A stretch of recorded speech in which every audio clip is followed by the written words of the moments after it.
नमस्कार, प्रभा साक्षी के खास कार्यक्रम चाय पर समीक्षा में आप सभी का स्वागत है। मैं हूं आपके साथ अंकित सिंह और हमेशा की तरह इस कार्यक्रम में मौजूद हैं प्रभा साक्षी के संपादक नीरज कुमार दुबे जी। सर, आपका बहुत स्वागत है। धन्यवाद अंकित जी। और हम लोग एक बार फिर से चाय पर समीक्षा कार्यक्रम में बैठे हुए हैं और एक बार फिर से भारत रत्न जी। वाला जो एक वो है, क्योंकि इससे पहले भी जब हम लोगों ने चाय पे समीक्षा आडवाणी जी का किया था। था तो आडवाणी जी की चर्चा हुई थी और उसी दिन उनको देने की घोषणा हुई थी। जी। आज आप समझिए कि हम लोग बैठे हुए हैं और 3 नाम जी।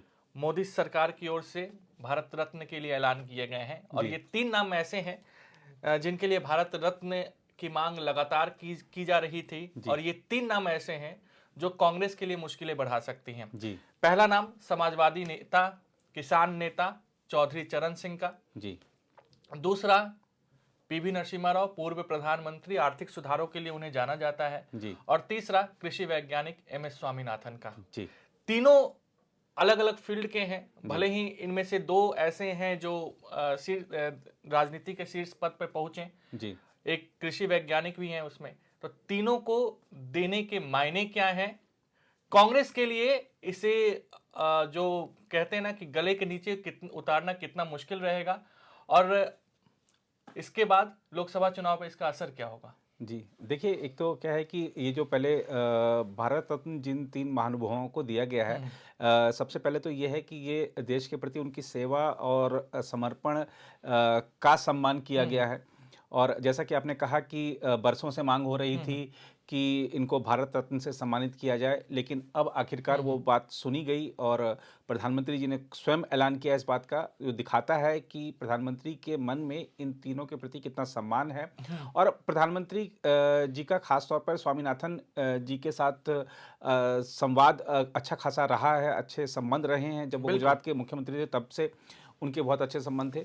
और आप देखिए कि ये जो तीनों नाम आए हैं, आप ये देखिए कि ये एक चीज़ और दर्शाते हैं मोदी सरकार की एक जो दूरदर्शिता है और सारे भारत की प्रतिभाओं का जो सम्मान करने की बात है ना। ऐसा नहीं है कि सिर्फ कोई उत्तर, ये जो उत्तर दक्षिण ये जो लोग करते हैं ना, अभी जो इन्होंने दिल्ली में 2 दिन लगातार किया कि दक्षिण के साथ भेदभाव हो रहा है। आप देखिए कि इसमें जो आज 3 नाम आए हैं, इसमें 2 दक्षिण से हैं। स्वामीनाथन जी का नाम दक्षिण से है, नरसिम्हा राव जी का नाम दक्षिण से है। और ये दिखाता है कि अच्छा, ये तीनों जो नाम हैं, ये तीनों ही नाम आप अगर देखेंगे तो तीनों ही नॉन बीजेपी हैं, है नॉन ना? बीजेपी है, नॉन आरएसएस है, जी, जिनका दूर दूर तक आरएसएस से कोई जी। संबंध नहीं है। जी, तो ये दिखाता है कि सिर्फ़ अपनी ही जो परिवार के लोगों को सम्मानित करने की पहले परंपरा थी, या अपनी ही पार्टी से जुड़े लोगों को सम्मानित करने की परंपरा थी, उसमें अब आमूल-चूल बदलाव आया है। देश की जो प्रतिभाएँ हैं, जो वास्तविक प्रतिभाएँ हैं, जो उपेक्षा के दौर से गुज़रे हैं, उनका सम्मान किया जा बिल्कुल। रहा है। और आप पद्मश्री जिन लोगों को मिलता है ना, ज़रा उनकी सूची देखेंगे तो आप देखेंगे कि पिछले 8-10 वर्षों में बहुत बदलाव आया है। जो लोग सोच भी नहीं सकते थे कि उनको कभी इस पुरस्कार से सम्मानित किया जाएगा, वो लोग सम्मानित किए जा रहे हैं। देश की प्रतिभाओं को खोज-खोज कर उन्हें सम्मानित किया जा रहा है। जहाँ तक ये जो तीनों नाम हैं, और इसका देखिए, क्योंकि चुनावी मौसम है तो ज़ाहिर-सी बात है कि इसका चुनाव पर असर पड़ना स्वाभाविक है। अगर हम बात करते हैं चौधरी चरण सिंह जी की, तो ये हमने देखा कि जयंत चौधरी ने जैसे ही ट्वीट किया, प्रधानमंत्री जी ने जब ऐलान किया, तो जयंत चौधरी ने ट्वीट किया, दिल जीत लिया। अब दिल जीत लिया यानी कि जब दिल जीत लिया है तो हम आपके साथ आ ही गए। हम देख रहे हैं कि पिछले 2-4 दिनों से अटकलें चल रही हैं कि हाँ। जयंत चौधरी बीजेपी के साथ आ सकते हैं, एनडीए के साथ आ सकते हैं, उनको इतनी सीटें मिल जाएंगी या उतनी सीटें मिल जाएंगी। अच्छा, जयंत चौधरी खामोश थे, लेकिन फिर उनका एक बयान आया कि मैं अभी इंडिया ब्लॉक में ही हूँ, लेकिन सही व्यवहार की हम अपेक्षा करते हैं। लेकिन अब दिल जीत लिया वाली जो टिप्पणी है, उसने दरवाजे खोल दिए हैं उनके एनडीए के साथ जाने के लिए, राह आसान कर दी है। और अब उनको भी ये जो विपक्षी अभी तक कह रहे थे, उनके साथी ये कह रहे थे कि हमें उम्मीद है कि वो किसानों के हितों में के लिए हमारे साथ बने रहेंगे, तो अब उनको भी लगेगा कि ये जयंत चौधरी वहाँ जा रहे हैं तो हम ज़्यादा टिप्पणी नहीं कर सकते हैं। और हो सकता है कि पश्चिमी उत्तर प्रदेश में अब ये जयंत चौधरी जो एक उनको एक खतरा लग रहा था कि मैं अगर इनके साथ जाता हूं जिनका मैंने विरोध किया किसान आंदोलन के दौरान, तो कहीं मेरे जो मतदाता हैं, मेरे जो वोटर हैं, जो मेरे पार्टी के समर्थक हैं, जिन्होंने मुझे पुलिस के डंडों से भी बचाया था, कहीं वो नाराज ना हो जाएं। तो लेकिन अब चौधरी चरण सिंह जी का जो सम्मान किया गया है, तो उस नाते उस क्षेत्र में एक हर्ष की लहर है। और स्वाभाविक तौर पर जो स्थानीय लोग हैं वो चाहेंगे कि बीजेपी ने इतना बड़ा एक सम्मान दिया है किसानों के मसीहा को, तो बीजेपी का साथ दिया जाए। बिल्कुल। दूसरा इसमें हमको ये भी देखना होगा कि 12 फरवरी को जेपी नड्डा मुजफ्फरनगर जा रहे हैं। 12 फरवरी को वहाँ पर एक गांव चलो अभियान शुरू होगा, जिसमें जो गांव में लोगों से संपर्क किया जाएगा, गायों की पूजा की जाएगी, जो कृषि उपकरण हैं उनकी पूजा की जाएगी। बीजेपी के नेता करेंगे ये सब। हल, तो गाय और जी, तो जो हाँ, बाकी सब बाकी सब चीज़ें होती तो हैं। उनकी सब पूजा की जाएगी। और घोषणा पत्र में किसानों के लिए क्या सम्मिलित किया जाना है, इसके लिए उनसे सुझाव भी लिए जाएंगे। तो ये एक बड़ा अभियान शुरू होने जा रहा है। उससे ठीक पहले चौधरी चरण सिंह जी को भारत रत्न दिए जाने की घोषणा ने उस क्षेत्र के समीकरण बदल दिए हैं। सिर्फ पश्चिमी उत्तर प्रदेश के समीकरण ही नहीं बदले हैं, बल्कि हरियाणा और राजस्थान में भी इसका बिल्कुल। असर पड़ेगा, क्योंकि आरएलडी का वहाँ भी प्रभाव है। दूसरा, हमको यहाँ पर एक चीज़ और समझने की जरूरत है कि जो 2019 का लोकसभा चुनाव था, 2022 का उत्तर प्रदेश विधानसभा चुनाव था, बीजेपी को अगर कहीं नुकसान हुआ था या बीजेपी को अपेक्षानुरूप सीटें नहीं मिली थी उत्तर प्रदेश में, तो वो पश्चिम क्षेत्र में था। तो इस और हरियाणा में भी हमको ध्यान रखना चाहिए कि इसी साल विधानसभा चुनाव है, अक्टूबर नवंबर में। पश्चिमी उत्तर प्रदेश में 27 में से 8 सीटें भाजपा को हार का सामना करना पड़ा था। जी, तो ये सारे समीकरण वहां पर अब एकदम से बदल गए हैं, क्योंकि किसानों के मसीहा का सम्मान किया गया। अच्छा, जो किसान नेता या जो किसान हमारे संगठन हैं, वो बार बार स्वामीनाथन जी की जो सिफारिशें हैं उनको लागू किए जाने की बात करते हैं। और ये मोदी सरकार ही है जिसने कि स्वामीनाथन की आयोग की जो रिपोर्ट थी, वो जो फाइलों के नीचे दब गई थी, उसको झाड़ पोंछ के निकाला और उस पर काम शुरू किया। और उसमें से तमाम सिफारिशें मानी भी गई हैं। और जैसा कि सरकार कह रही है कि हम बाकी भी मानेंगे, तो देखना होगा कि आगे कैसे क्या चीज़ें मूर्त रूप लेती हैं। लेकिन स्वामीनाथन जी का जो सम्मान है, और देखिए देश में हरित क्रांति के जनक हैं, वो उनका सम्मान वो किसानों का सम्मान है। किसानों के दिल में बसते हैं स्वामीनाथन। तो किसानों का दिल जीता है कि कृषि वैज्ञानिक को सम्मान देकर, और किसानों के जो मसीहा के रूप में चौधरी चरण सिंह जी की एक ख्याति है, उनको सम्मान दिया गया है और उस क्षेत्र के मतदाताओं को भी साधा गया है। बिल्कुल। पीवी नरसिम्हा राव को सम्मान देना दक्षिण की राजनीति में एक बड़े कह सकते हैं कि बड़ा संकेत है। खासतौर पर अब चूंकि वो आंध्र प्रदेश, जो संयुक्त आंध्र प्रदेश हुआ था, तो तेलंगाना में की राजनीति में थोड़ा बहुत इसका असर पड़ सकता है। और आप देखिए कि ये सिर्फ वहाँ पर एक मतदाताओं को तो संदेश दिया ही गया है कि एक दक्षिण की प्रतिभा को हमने सम्मान दिया। दूसरा क्या है कि ये गांधी परिवार पर एक प्रहार भी है, क्योंकि गांधी परिवार ही है, खासतौर पर जब से सोनिया गांधी ने कांग्रेस अध्यक्ष का पद संभाला था और नरसिम्हा राव जी के साथ जिस तरीके का व्यवहार किया गया, न सिर्फ उनके जीवित रहते उनके साथ जो व्यवहार किया गया, बल्कि उनके पार्थिव देह को कांग्रेस मुख्यालय भी नहीं लाने दिया गया था वहाँ पर, जब उनको अंतिम दर्शनों के लिए या उनको श्रद्धांजलि देने के लिए। तो वो एक ऐसी घटना थी जिसने कि पुराने कांग्रेसियों को व्यथित किया था। उनके पोते के बयान को आप सुनिए, किस तरीके से कांग्रेस को कोस रहे हैं, गांधी परिवार का नाम लेकर कोस रहे हैं। जी, तो ये जो भारत रत्न दिए गए हैं, ये दूरदर्शिता का प्रमाण है प्रधानमंत्री जी की। और सबसे बड़ी बात कि जो उत्तर दक्षिण करते हैं ना, उनको करारा जवाब है कि ये उत्तर दक्षिण नहीं, सारा भारत एक है। सारे भारत की प्रतिभाओं का सम्मान होना चाहिए। जिसने देश के लिए अपना जीवन दिया है, देश उसको भूलता नहीं, देश उसका सम्मान करता है। और निश्चित रूप से चुनाव में फायदा होगा।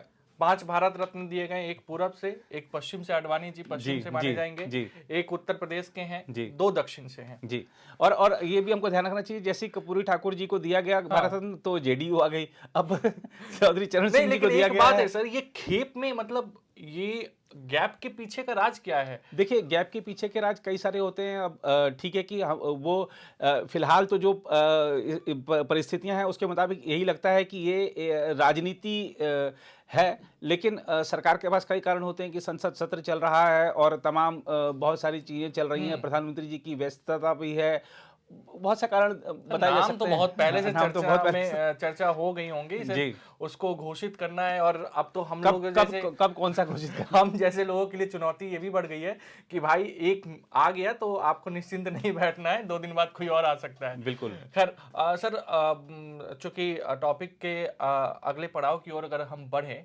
तो एक सवाल जो बार बार उठ रहा है एनडीए का, जी, कि अगर मोदी या बीजेपी इतने भरोसे में है राम लहर पर कि 400 सीटें पार करने का, 370 खुद के दम पे आने का, जी, तो फिर ऐसे सहयोगियों की जरूरत क्या है? आप देखिए बिहार में नीतीश को लाना पड़ा, यही आरोप लगाया जा रहा है ना। जी जयंत को लाने की कोशिश हो रही है। महाराष्ट्र में भी एक अंदर खाने कुछ बातचीत चल रही है। शिरोमणि अकाली दल भी दहलीज पर आने के लिए तैयार है, उधर टीडीपी भी आने को तैयार है। अब आंध्रा में तो ये भी खबर है कि कहीं जगन मोहन रेड्डी की पार्टी ही ना आ जाए। जी तो कहीं ना कहीं अपना कुनबा बढ़ाने का क्या संदेश? देखिए, इसके 2-3 चीज़ें हमको समझनी चाहिए कि आप देखिए कि पिछले 10 साल से बीजेपी पर और प्राइम मिनिस्टर मोदी पर क्या अटैक हो रहा है हम्म। कांग्रेस की तरफ से कि ये एक व्यक्ति का पूरा शासन चल रहा है या 2 व्यक्तियों का शासन चल रहा है या एक पार्टी जो है वो तानाशाही ला रही है देश में। इस तरीके के अटैक किए जा रहे हैं। तो एक ये प्रयास है कि एनडीए में जितने क्षेत्रीय दलों की भागीदारी हो सके और ज़ाहिर-सी बात है कि बीजेपी को पता है कि वो जो क्षेत्रीय दल आएँगे तो ऐसा नहीं है कि किसी को हर एक को वो 5-5 10-10 सीट दे दे रहे लड़ने के लिए। सीटें तो उनकी मैं वहीं जो आ रहा था हाँ, आपसे। सीटें तो उनकी जो राजनीतिक हैसियत है उसके हिसाब से ही दी जा रही हैं। लेकिन बीजेपी का जो ये कुनबा है जैसे अभी हमने देखा कि एनडीए जो इंडिया ब्लॉक है उसमें उन्होंने कहा कि भई हमारे पास 28 दल आ गए हैं और ये 28 दल मिलकर जीतेगा इंडिया, उन्होंने स्लोगन भी दे दिया। तो ये चाहते हैं कि ये जो उनका एक तो नंबर था उस नंबर को क्रॉस करें और एक ये एक वहाँ एक संदेश है देश के समक्ष, एक ये स्पष्ट रूप से एक तस्वीर उभरे कि देश के हर राज्य की एक भूमिका है, वहाँ का कोई ना कोई दल इस एनडीए में शामिल है।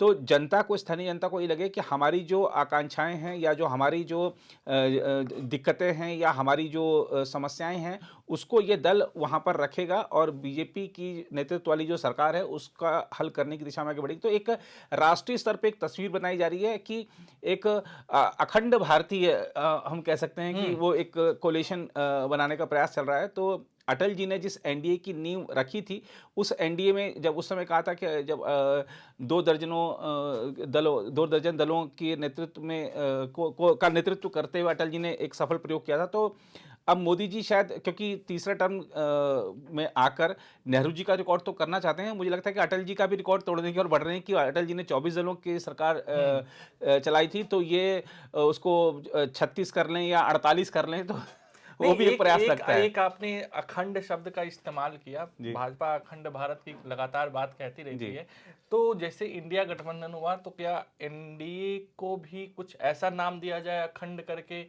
जिसका एक इम्पैक्ट जाए, ऐसा कुछ हो जी सकता है नहीं, क्या? मुझे ये लगता है काल्पनिक सवाल है लेकिन हाँ हाँ, लेकिन कुछ भी हो सकता जी, है। कुछ भी हो सकता है, लेकिन मुझे लगता है कि एनडीए के साथ जो सफलताएँ जुड़ी हुई हैं हाँ। उसको शायद छेड़ने का प्रयास नहीं होगा। जैसे हमने देखा कि प्रधानमंत्री ने कहा कि यूपीए का अंतिम संस्कार कर दिया गया और उसका ये लोग जश्न मना रहे थे, हाँ। इंडिया गठबंधन बनाकर।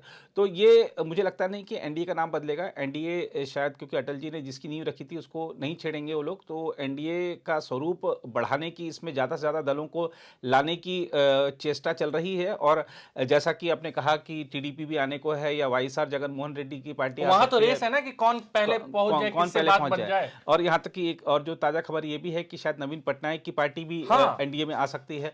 और जो इसमें देखिए एक आरोप और भी लगा, हमने देखा कि जब इंडिया ब्लॉक बना तो जैसे उसमें शिवसेना यूबीटी गई या और कुछ एक दल ऐसे गए जो कि पूर्व में बीजेपी के साथ है, तो उन्होंने कहा कि अब वाला एनडीए नहीं है क्योंकि इसमें हम लोग नहीं हैं, क्योंकि जेडीयू भी वहाँ थी उस समय। तो अब पुराने साथी जब लौट कर आ रहे हैं तो वही वाला एनडीए बन रहा है बिल्कुल। जो अटल जी के टाइम वाला था एनडीए। हाँ। तो अब लोगों के सामने ये चीज स्पष्ट हो जाएगी कि एक तरफ एक ऐसा गठबंधन है जिसमें कि शामिल होने की होड़ है और एक तरफ एक ऐसा गठबंधन है जिससे कूदकर बाहर निकलने की होड़ है। कोई अपना सामान समेट कर निकल चुका है, कोई अपना सामान समेट रहा है। तो ये दिख रहा है कि जो अब बहुत सारे सर्वे आपने देखे होंगे हाल ही के, और मैंने खबर भी देखी, आपने काफ़ी बनाई खबरें भी, बहुत सारे सर्वेक्षण जो दर्शा रहे हैं वो सर्वेक्षण कोई ऐसे हवा हवाई बातें नहीं है हवाई ना। बातें नहीं करेंगी। ये देश का राजनीतिक मिजाज है हाँ। और इसी मिजाज को समझकर सब इधर आ रहे हैं क्योंकि सत्ता सबको प्यारी है। तो ये दिखाता है कि एनडीए जो है हमारे को इसका जो अभी स्वरूप था, अब भाई अगर हम बात करें 6 महीने पहले, तो अब हो सकता है 1 हफ्ते 2 हफ्ते बाद उसका स्वरूप ऐसा हो कि आपको उसमें शामिल दलों की जो सूची है वो उसको बनाने में थोड़ी दिक्कत होगी, इतनी लंबी सूची हो गई। बिल्कुल। तो लोकसभा चुनाव को लेकर राजनीतिक घटनाक्रमों में लगातार बदलाव देखने को मिलेंगे और हम उन तमाम बदलावों को आपके समक्ष रखेंगे भी।